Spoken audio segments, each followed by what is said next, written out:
beautiful area here. On the right hand side you see the vastness of the lake. That covers about 71,000 acres of water. And the dam itself is about 1,096 feet long. And the height of the dam, if you look to the left, that's going to be the low end. You see the river down there, perhaps. It's going to be about 204 feet, so about 20 stories high. And so it's a good-sized dam. It was opened in 1954. And so it's an incredible place to visit, especially if you want to go fishing or sailing. On the right-hand side, you can go sailing because it's just such a vast body of water there, and you have a lot of wind current there too, for people who like to sail. So it's starting to get dark now. It's getting close to 8 p.m. I think so. I went up to the dam to watch the sun go down, and I always like doing that sometimes. And it was a beautiful day today. It's a little bit overcast, you can see. Cloudy. Didn't get to see the sun go down normally like it normally does for the clouds, but still very pretty. And the weather just really warm. This is like April 25th. And so I wish I was out there kind of fishing, but I think I would rather be riding the motorcycle than fishing, believe it or not. Riding the motorcycle is a lot of fun. So that's what we're doing right now. And as it's getting dark, I don't like driving in the dark, and I'll show you some video of being in the dark on a motorcycle. And that's not in Georgia. The darkness hides a lot of deer, and we have thousands and thousands of deer in Georgia, and it's real easy to hit one if you're not really careful.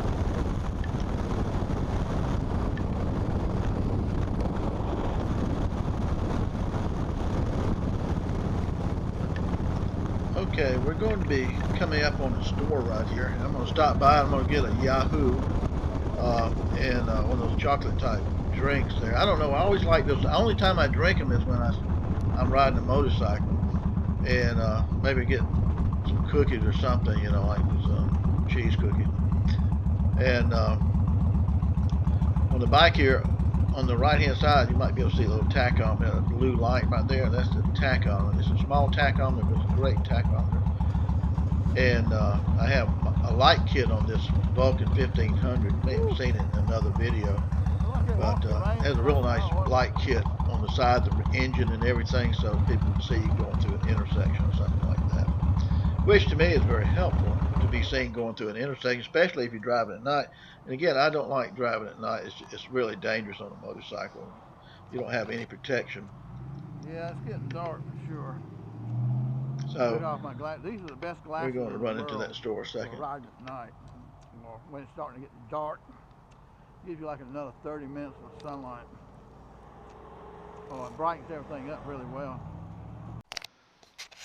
Okay, guys, we're parked on the side of the road here, and how well GoPro's gonna. I'm going to be driving in the dark now, and one of the things about driving in the dark is it's very dangerous on a motorcycle. I don't like to get caught out in the dark very much on a motorcycle because you have no protection at all on a motorcycle.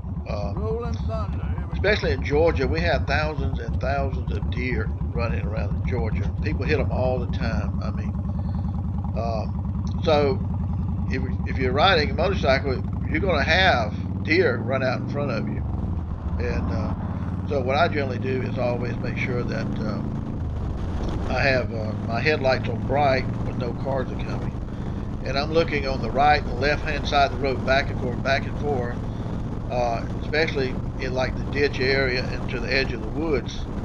And I'm looking for their eyes to shine, because when your headlight hits the deer eyes at a distance, it's going to be like a really shiny marble that will glisten. It's really bright, like a reflector.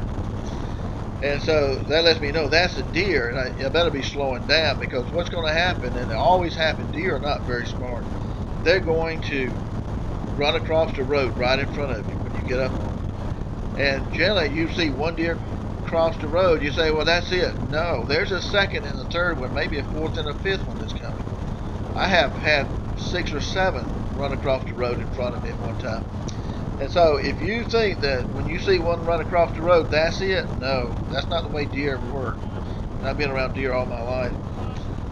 So, you know, look for that second and third one, because it really starts slowing down, and that's in the daytime or the nighttime. So you got to be really careful when it comes to deer running across the road. And it could be a dog. It could be a dog, somebody's dog out there. You know, they like run motorcycles too. They can run out in front of you. And so it can be a cat, it can be a possum, it can be a raccoon. But the big thing is, don't lose control of your motorcycle. If you got to run over a small animal like a raccoon or cat or something like that, or a small dog, don't try to miss them too much, because you can wreck and you know, cripple yourself. So sometimes you got to hold your handlebars, both of them, and pull back on them when you hit something. But deer, you're just in trouble if you hit a deer, because they're big enough that they can hurt you no matter what you do.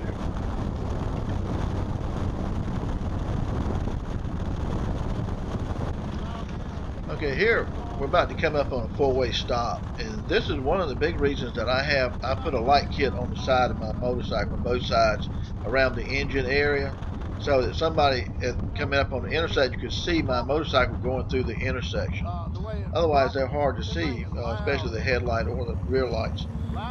So that's a good thing to put on your motorcycle, side lights and stuff like that. And they make them really cheap now, $100 or less for a nice set. Mine's a really nice set too, so I like them.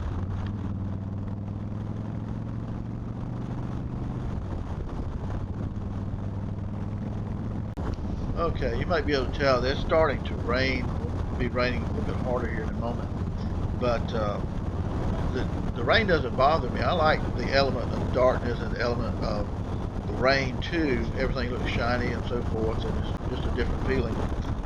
And so you have to be careful, because that oil in the center lane is going to be coming up and lasting maybe 20 minutes or so. Now we're coming up upon a light. Now I can go to the left or go straight ahead through town to get to my house. I'm going to go through town to do that. And so again, with the rain though, it is a different element. I'd rather ride in the rain in the daytime, with sunlight, than to be out there without it in the darkness. It's more dangerous at night. So we're coming up on here what might be a wreck, or it might be a shooting or stabbing here. It looks like a club on the left side here. So don't know what that's about. Man, got cop cars, several of them here. I've seen enough of that stuff. So again, you just never know. I mean, there are wrecks all the time when it starts raining. People just don't know how to drive. They can't see a motorcycle very well either. So we're coming up on a traffic light now.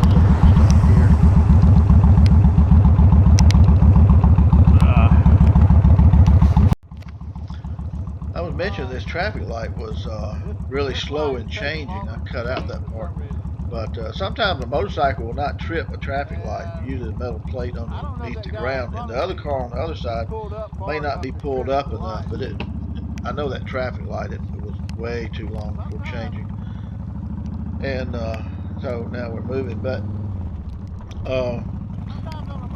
when you're in this rain like this right here, of course, I like that plastic Rain-X. Plastic Rain-X. You can put that on a plastic type windshield on your motorcycle. You can put it on your visor and sunglasses, and it'll help bead the rain off. But generally, you got to be going about 25-30 miles per hour to get the rain to run off, and it does a really, really good job that way. And that's plastic Rain-X. Don't use regular Rain-X on your motorcycle windshield, because it's some type of acrylic plastic. And so they do have that out now. That's a great thing. I've used that a lot in really torrential rain stuff, and so it's real helpful. And so you just have to watch people a lot, especially in the city like this right here, which is a small town. But you know, there are all kinds of things to watch out for. Things become slick, especially going over railroad tracks and things like that. You have to keep that in mind. And this is one of the reasons a lot of people don't make GoPro videos of it raining, because the rain is hitting the face of the lens of the GoPro camera, and so all you see is kind of a blur. But it's a lot of fun to ride in the rain if you've never done it before. But I would do it in the daytime, more so than nighttime. Well, guys, I guess that's about the end of this story here. I hope you have a wonderful and blessed day.